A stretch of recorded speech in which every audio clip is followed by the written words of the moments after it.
Today, we're going to let robots take over our wavy hair care. What's that now? Yeah, that's a fair question. I asked ChatGPT to design me a wavy hair care routine focusing on volume.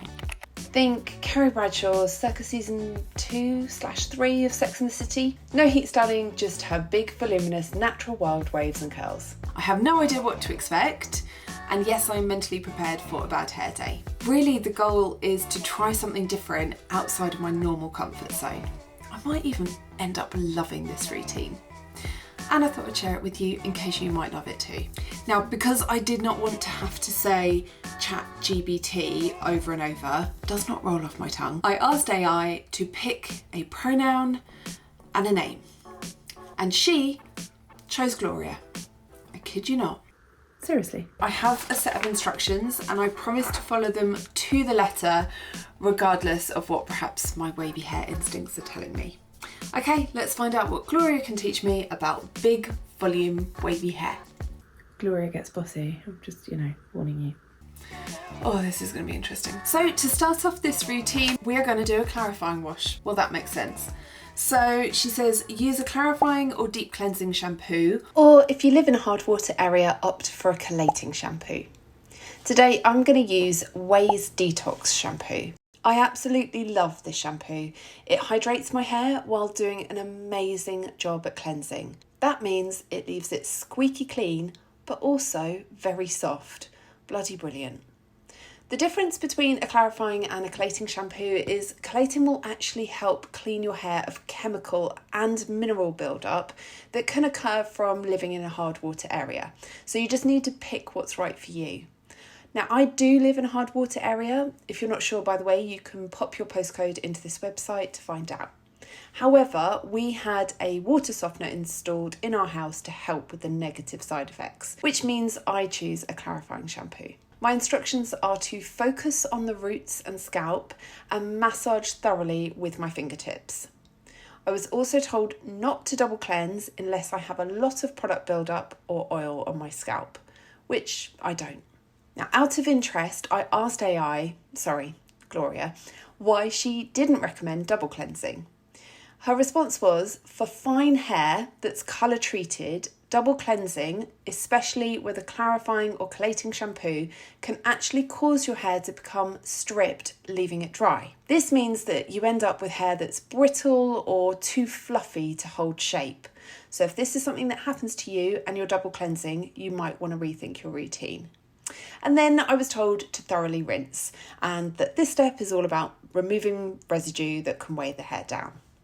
So far, this is all well within my comfort zone and makes complete sense. Product build-up weighs down your hair, which will make it much harder to create volume. Gloria love, I'm with you so far. Step 2, use a lightweight protein conditioner. Today I'm actually using Jaya's goat's milk hair mask. However, I regularly use this as a conditioner and not as an intensive treatment. It's very lightweight, it won't weigh down my hair, but it does give that beautiful protein hit. My instructions were to apply only from mid-lengths to ends and avoid the roots entirely to help preserve lift. I then had to use a wide tooth comb or fingers to detangle this bit I don't like upside down. I then had to rinse with cool or lukewarm water, not too hot, to avoid frizz but maintain volume-friendly texture. The bit I'm loath to do is the upside down detangling, but I am hoping that because it's not shampooing and that my hair will be full of conditioner, that it will be okay.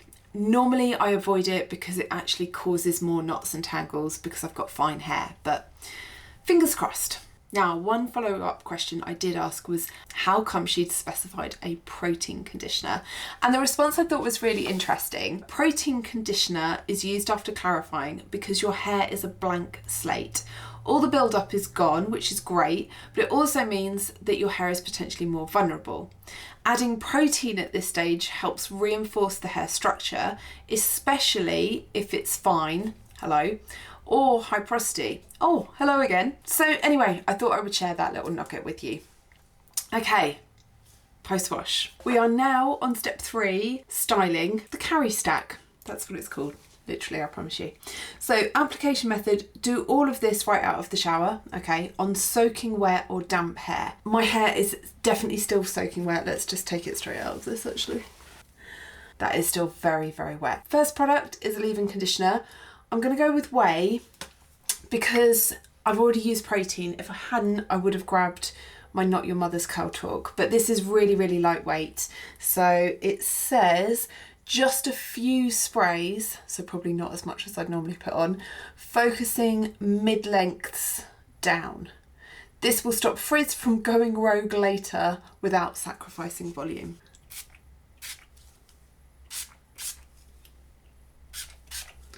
Okay, so that's the leave-in conditioner. Definitely not as much as I would normally put on. My hair feels, it doesn't feel too tangly, it just feels a little bit rougher than normal. Like I can feel like there's frizz already, but step 2 is root lift and volume. Now the one product I did specify that I had was this one here, which is K18's Astro Lift. And the reason I actually mentioned it is it's a volume spray and it makes such a difference for my fine hair. So now it says apply K18 thickening spray all over and brush through up and away from the scalp. So I'm going to do that. Obviously this is optional. However, any volume spray that you have that you love would also work. Okay, and now I'm going to brush it through. Okay, now we're talking, that looks amazing. Okay, next up is take a volumizing foam. I'm using Function of Beauty's Wavy Hair Zero Gravity Styling Mousse. I really don't consider it a mousse. I do think it's a foam because it's a very light texture, not at all sticky.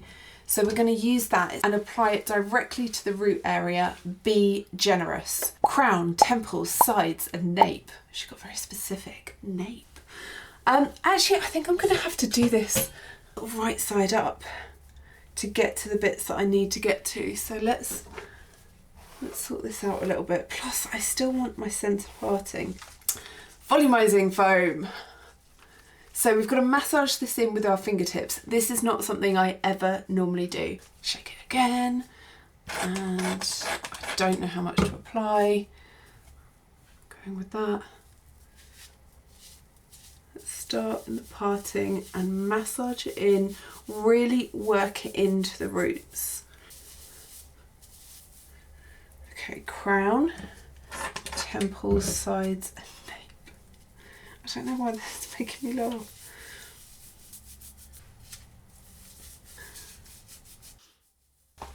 I think that's done the trick. Step 3, mousse. I never use foam or mousse and now I'm using both of them in one routine.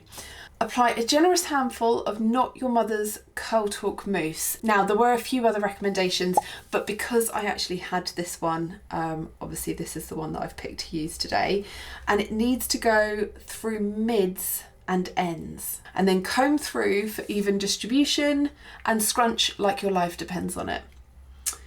Oh my God, then I'm going to apply a second layer of mousse to the underside and crown. Tip your head upside down and scrunch again. Okay, so we're going to start scrunching this side up. I am glad we're going to brush this through because this looks really messy to me. Okay, apply a generous. Is that generous? That looks really blinking generous to me. Is that too much? Oh God. Okay. Oh, maybe not. Yeah, I feel that that's got good coverage. Okay, okay. Right, that's enough. I'm wiping the rest off on my duck and bow hair wrap.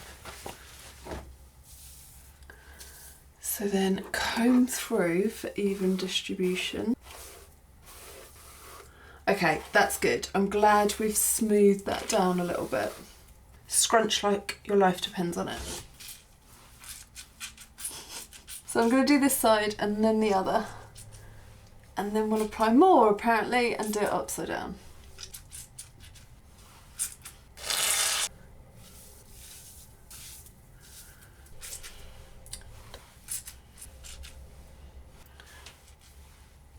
Okay, So now I've got to tip my head upside down and scrunch again. Right, I want you to be able to see this, so let me tilt this right down. Okay, so tip your head upside down and scrunch again. Oh, okay, so now we're just going to scrunch.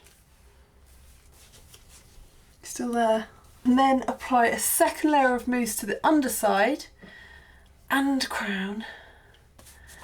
And scrunch again.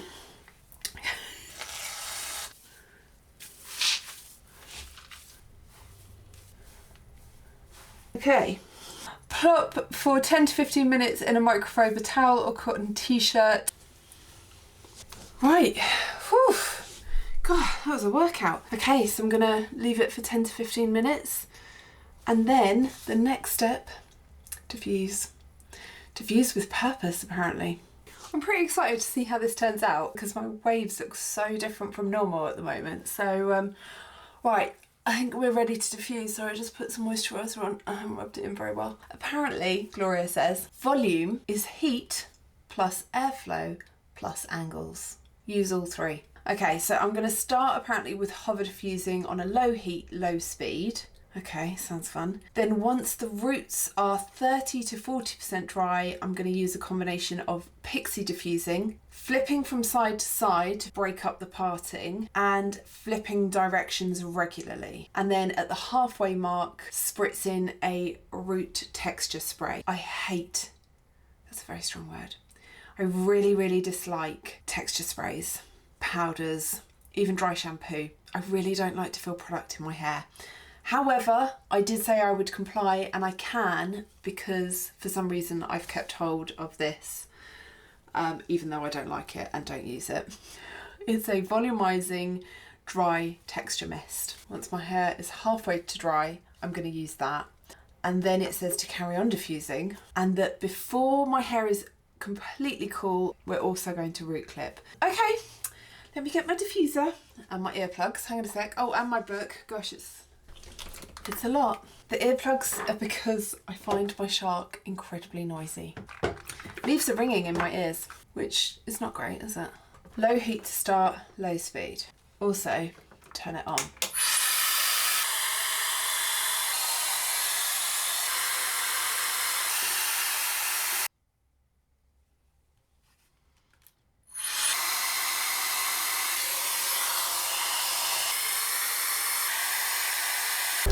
Now I think we're ready for some texture spray and some root clipping. I'm going to do them both together. I'm going to lift, I think just with my fingers kind of like, yeah, lift up, spritz.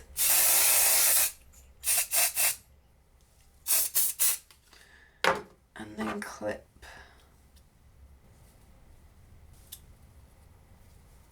And just not be too precious about it, I think is the answer. Let's do the same on this side.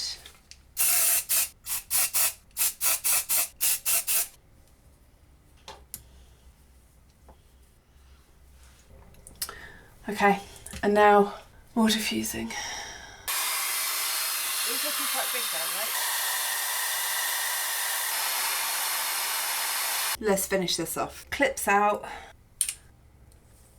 I'm just going to do as she said and shake it out upside down first. My hair looks so much shorter. There is actually still a little bit of dampness. I'm just going to blast it. God, this is so annoying. Now, I just have to believe that it was an oversight about the scrunching the crunch out, because there's no way that I would leave my hair looking like this. Let's try with a satin scarf to begin with. The only reason I'm not going straight in with the oil is because obviously that texture is going to potentially smooth out some of the volume, possibly.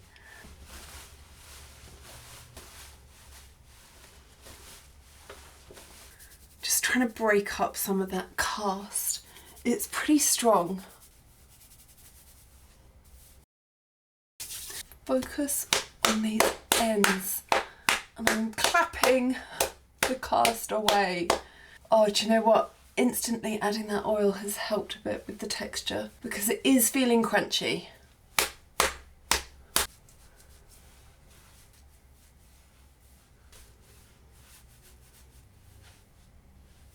I mean, there are some things that I'm not crazy about, but from a volume Carrie Bradshaw look, I mean, I think Gloria nailed it, no?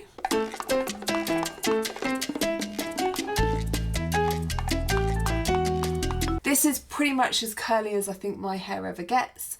And although I think it's nice, it's just not my preferred look. I would love though to hear from you. Please let me know what you think about these results. It just felt like quite a lot of work. And I'm someone who really loves a quick, easy, very little product type of routine. And if you are too, then you may enjoy this video next because it's super simple and it creates gorgeously soft to the touch hair, unlike what's going on here. Thank you so much for watching. Have a great day, take care, and I will see you in the next video. Bye.